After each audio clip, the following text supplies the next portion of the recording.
멘탈의 연금술 제3장 세상 모든 장애물을 황금으로 만들어라. 14. 우리는 모두 그렇게 한 계단을 오른다. 멘탈의 연금술사들은 각 계단을 오를 때마다 각기 다른 어려움이 주어진다는 사실을 흥미진진하게 여긴다. 그들은 자신이 점점 높은 차원의 문제들을 해결해 나갈 것이라고 기대한다. 그리고 이 기대감은 그들의 자존감을 한껏 드높인다. 처칠 영국 수상이 절대로 포기하지 마십시오 라고 말한 것도 이와 같은 맥락에서다. 그는 포기하지 않으면 반드시 설레고 가슴 뛰는 일이 생긴다는 것을 잘 알고 있는 멘탈 연금술사였다. 예를 들어 당신은 각 단계에서 다음의 문제들과 마주칠 수 있다. 1단계, 당신에게 어떤 아이디어가 있는데 아무도 당신이 이 아이디어를 실행할 수 있다는 사실을 믿어주지 않는다. 주변 사람들이 당신에게 제발 이성적으로 행동하라고 충고한다. 이 단계에서는 무엇보다 흔들리지 않는 법을 배워야 한다. 어떤 의심도 없이 자신을 확고하게 신뢰하는 법을 강구해야 한다. 2단계, 독립을 하고 싶지만 자본이 부족하다. 은행들은 아직 당신의 성공을 확신하지 못하기 때문에 대출을 거부한다. 하지만 성공을 하려면 자본이 필요하다. 이 단계에서는 자신의 성공을 위해 투쟁하는 방법을 배워야 한다. 3단계, 사업을 시작했지만 주위의 인정은커녕 험담과 질투만 쏟아진다. 사람들은 당신에 관한 거짓 소문을 퍼뜨린다. 이 단계에서는 남들이 당신에 대해 뭐라고 말하든 개의치 않는 법을 배워야 한다. 4단계, 파트너와의 문제로 어려움을 겪는 단계다. 파트너는 당신에게 일을 무조건 혼자서 처리하려고만 한다며 불평한다. 또 점점 초심을 잃고 출세욕을 드러낸다면서 당신을 이해하지 못한다. 이 단계에서는 파트너를 소외시키지 않고 함께 참여시키는 법을 배워야 한다. 그리고 파트너를 당신의 편으로 만들면 당신에게 큰 힘이 생긴다는 것을 깨닫게 된다. 5단계, 이제 제품이나 서비스에 대한 고객층을 확보한 상태지만 결제가 자꾸 지연된다. 미수금의 규모가 상당하다. 이 단계에서는 예측하기 힘든 돌발 상황에 대비하고 비상금을 비축하는 방법을 배워야 한다. 6단계, 성공만을 보고 달려오느라 건강상의 문제가 생긴다.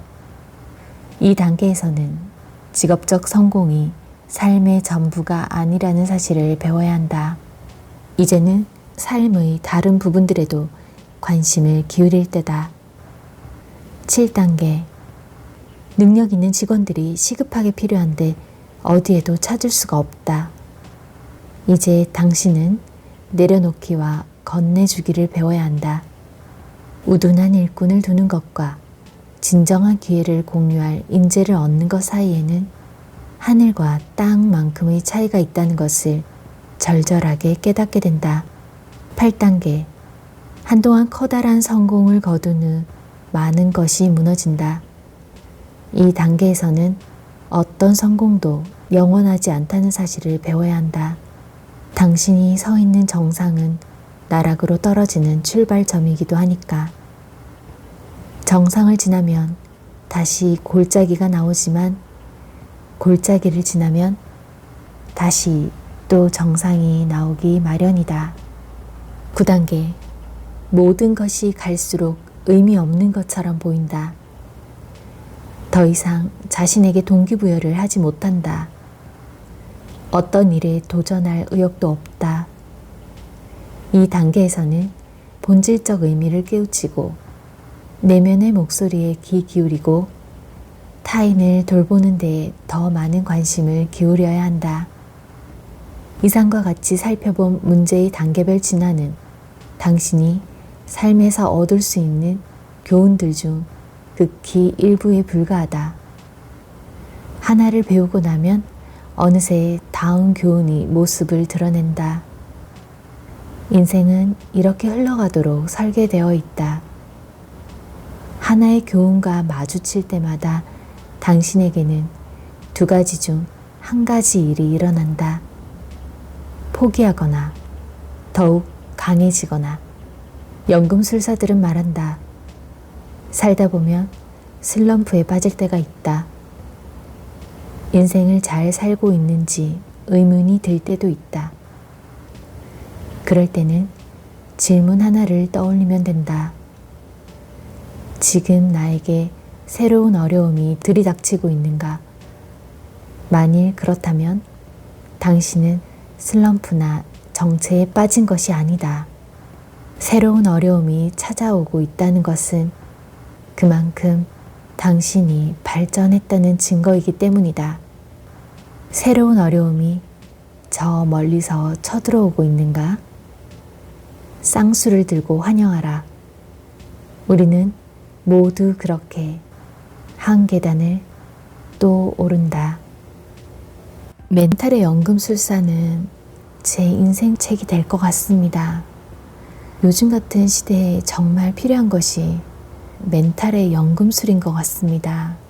이런 멘탈의 연금술사들이 단계적으로 인생의 멘탈 9단계를 오늘 소개했네요. 저는 아직 1단계에 머물러 있습니다. 공부를 하다 보면 이런 생각 저런 생각이 많이 듭니다. 그것이 아이디어에 그칠 때도 있고 주변 사람들과 이야기를 나눌 때도 있습니다. 그러나 어김없이 이야기를 나누다 보면 나를 신뢰하지 않는구나 라는 걸 느끼게 됩니다. 왜냐하면 지금 공부만 하고 있는 제 아이디어와 제 현실은 너무나 거리가 있거든요. 그러니 가치가 없어 보이는 것 같습니다. 어찌 보면 답답하기도 하지만 그게 냉철한 현실인 것 같아요. 그런데 그런 현실을 또 깨닫기 때문에 다시 또 제 본연으로 돌아와서 공부할 수 있는 또 마음을 다잡을 수 있는 것 같습니다. 저는 그렇게 제 멘탈을 잡고 있습니다. 그런데 이렇게 많은 단계 속에서 더 성장해 나가야 할 길이 아직 멀었다는 걸 오늘 좀 느끼기도 했고요. 하지만 또 가야 할 길이 많다는 것은 또 저에게 기회도 있다라는 희망도 있네요. 어쨌든 저는 성공해 나가는 걸 선택했고요. 그래서 이 멘탈의 연금술은 저에게 반드시 필요한 전략이자 제가 변화해야 할 어떤 과제가 될 것 같네요. 그래서 소개하고 싶었습니다. 지금 목표는 이 책을 업로드하는 겁니다. 날짜를 정해야겠죠? 지금 목차를 보면은 1장, 2장, 3장으로 나눠져 있는데요. 한 챕터당 1장은 22개, 2장 23개, 3장은 16개 해서 총 61. 그러면 하루에 하나씩 소개하더라도 2달이 걸리겠네요. 그렇다면 편집하는 시간이 있으니까 100일 동안 이 책 한 권을 업로드 해보는 걸 목표로 한번 해보겠습니다. 오늘이 3월 4일이니까 100일이면은 7월 가까이 되겠네요. 그때는 날씨가 많이 덥겠네요. 7월이라고 생각하니까 너무 멀게 느껴지지만 어쨌든 도전해 보겠습니다. 멘탈을 잡고요. 감사합니다.